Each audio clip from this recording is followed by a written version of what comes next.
What's up, y'all? This is David Rice. Did you know that black women contributed over $40 billion to the American economy over 200 years ago?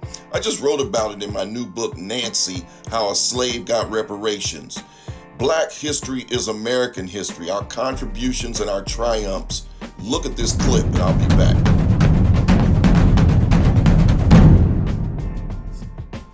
It was inevitable that the private parts of the slaves themselves would be exploited, and that they'd be used to fulfill the lustful fantasies of the plantation owners.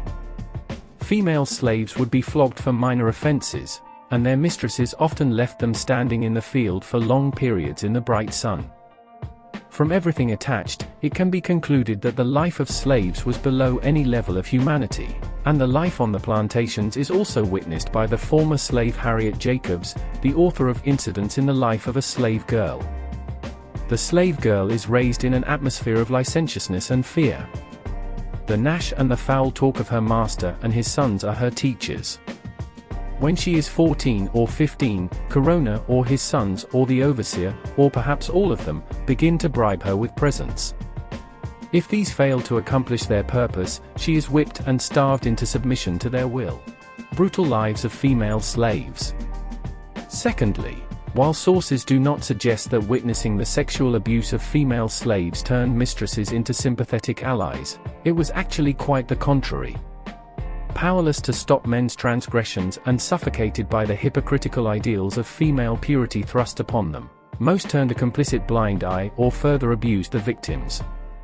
Diarist and slave mistress Mary Boykin Chestnut, for instance, could call slavery a wrong and an inequity, for the sexual disorder it produced, and characterize female slaves as prostitutes in the same sentence.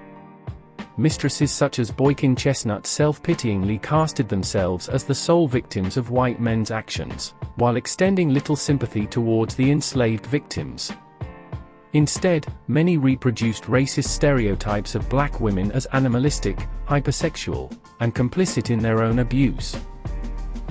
Black women, you are triumphant. Read about my great-grandmother who bought a house in 1902 after being taken from her mother during slavery and having to escape to the north. A healthy child was a valuable commodity who could later be separated from their family and sold for profit. Black history is being challenged all across this country. Read books like Nancy, How a Slave Got Reparations, for your children and for your family. What a great Christmas gift.